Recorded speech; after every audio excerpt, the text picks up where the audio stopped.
নমস্কার বন্ধুরা, সবাইকে অনেক অনেক স্বাগত জানিয়ে আজকে রান্নাবান্না শুরু করছি স্বপ্নার মেয়ে রান্নাঘরে।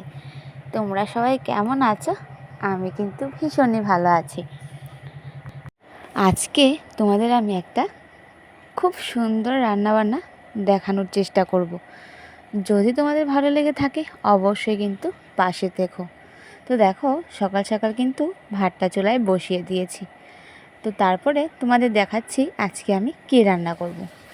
তো এই যে দেখো, এগুলো কি কলা পাতায় মোড়ানো, তোমরা কি বলতে পারো? যারা যারা বুঝতে পেরেছ তারা অবশ্যই সবার আগে কমেন্ট করে দাও। আর যারা যারা বুঝতে পারোনি তাদের জন্য বলে দিচ্ছি, এটা হচ্ছে ঢেঁকির শাক, যেটা আমাদের ত্রিপুরীদের খুব বিশেষ একটা খাবার।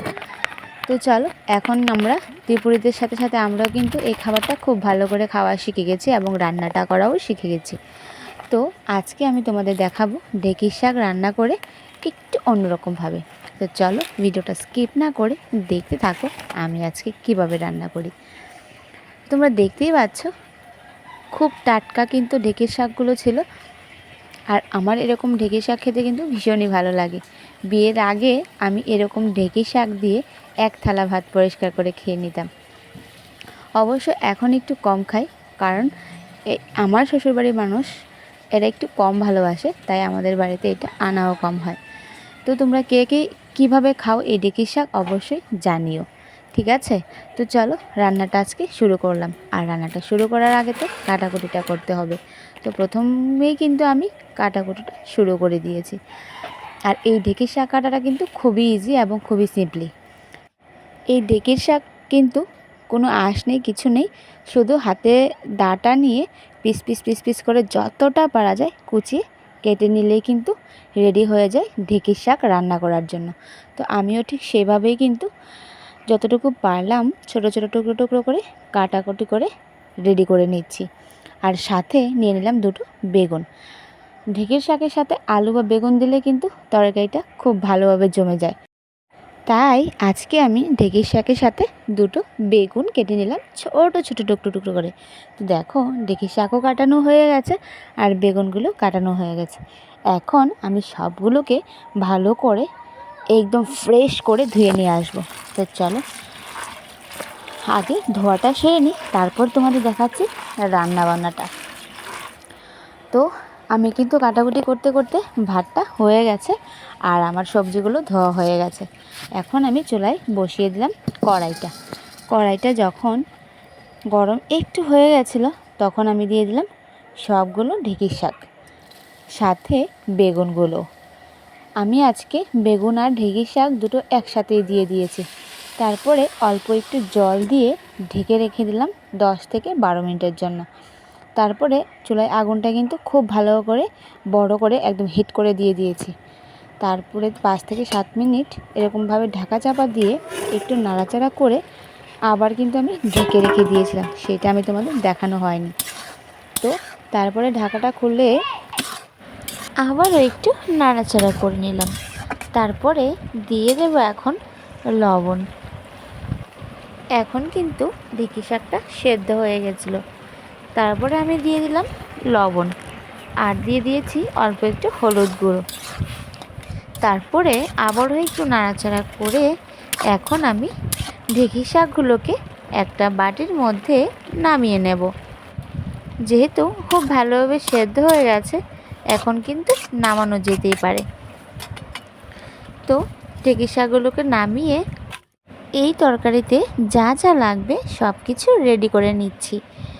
আমি আজকে এই তরকারিটাতে দেওয়ার জন্য নিয়ে নিলাম চিংড়ি শুটকি আর নিয়ে নিয়েছি তেলের শুটকি। আর দেখো, কড়াইটা কিন্তু ধুয়ে আবার চুলায় বসিয়ে দিয়েছি। তারপরে কড়াইটা যখন গরম হয়ে গেছিলো তখন আমি কড়াইয়ের মধ্যে দিয়ে দিলাম অল্প একটু তেল। আর এই তরকারিতে দেওয়ার জন্য যা যা বাটাবাটি করার সবগুলো বেটে নিয়েছি। লাগবে মরিচ আর রসুন। তো মরিচ আর রসুনকে ভালো করে বেটে রেখে দিলাম। আর এই তরকারিতে দেওয়ার জন্য আমি দুটো মাছও কিন্তু নিয়ে নিয়েছি। তো দুটো মাছের লেজ আর শুটকিগুলোকে ভালো করে ধুয়ে নিয়েছি। তারপরে কড়াইয়ের মধ্যে যে তেল দিয়েছিলাম ওই তেলটা কিন্তু গরম হয়ে গেছিলো। গরম হয়ে গেছে পরে দিয়ে দিলাম দুটো মাছের লেজ। মাছের লেজগুলোর মধ্যে দিয়ে দিলাম অল্প একটু লবণ আর দিয়ে দিয়েছি অল্প একটু হলুদ গুঁড়ো। তারপরে এখন কিন্তু মাছগুলোকে আমি ভালো করে উল্টে পাল্টে ভেজে নেব। তো দেখো মাছগুলো কিন্তু খুব সুন্দর করে এক সাইড ভাজা হয়ে গেছে, আমি আরেক সাইড ভালো করে ভেজে নিলাম। তারপরে মাছগুলো একটা প্লেটের মধ্যে নামিয়ে নিয়েছি। আর ওই তেলের মধ্যে এখন আমি দিয়ে দেব বেটে রাখা রসুন আর শুকনো মরিচের বাটা। এখন আমি রসুন আর মরিচ বাটাটাকে ভালো করে নেড়ে চেড়ে ভেজে নিয়েছি। যখন মশলাটা ভাজা হয়ে গেছে তখন আমি দিয়ে দিলাম সবগুলো শুটকি আর মাছ। এখানে আমি 2 রকমের শুটকি আর 2টো মাছের লেজ নিয়ে নিয়েছি। তারপরে সবগুলো শুটকি আর মাছকে নাড়াচাড়া করে করে মশলাটার সাথে ভালো করে মিশিয়ে দিয়েছি। তারপরে এখন কিন্তু আমি কন্টিনিউ নাড়াতে নাড়াতে যতক্ষণ না শুটকিগুলো ভালোভাবে ভাজা হচ্ছে ততক্ষণে কিন্তু নাড়াতেই ছিলাম। আর যতক্ষণে ভাজা হয়ে গেছিলো তখন আমি দিয়ে দিলাম সেদ্ধ করা ঢেঁকির শাক আর বেগুনগুলো। তারপরে আমি ঢেঁকির শাকের সাথে ভালো করে মাছ আর শুটকিগুলোকে অনেকটা টাইমের জন্য নাড়াচাড়া করে করে কিন্তু তরকারিটা থেকে পুরোটা জল আমি শুকিয়ে নিয়েছি।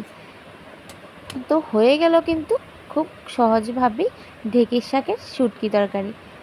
তো চলো নামিয়ে নেওয়ার পর তোমাদের দেখাচ্ছি দেখতে তরকারিটা কীরকম লাগছিল। যারা যারা শুটকি খেতে বেশি পছন্দ করো তারা কিন্তু আমার মতো করে একবার হলো ট্রাই করে দেখো, হয়তো ভালো লেগেই যেতে পারে। আর ভালো লাগলে আবার কিন্তু বানিয়ে খেতে ইচ্ছেও করবে। তো চলো আজকের জন্য এখানেই বিদায় নিচ্ছি। যদি তোমাদের আমার ভিডিওটা ভালো লেগে থাকে তাহলে অবশ্যই লাইক কমেন্ট শেয়ার করে দিও। আজকের জন্য এখানেই টাটা, দেখা হবে নেক্সট ভিডিওতে। সবাই ভালো থাকো, সুস্থ থাকো আর আমাকে অনেক অনেক বেশি বেশি করে সাপোর্ট করতে থাকো। Bye bye.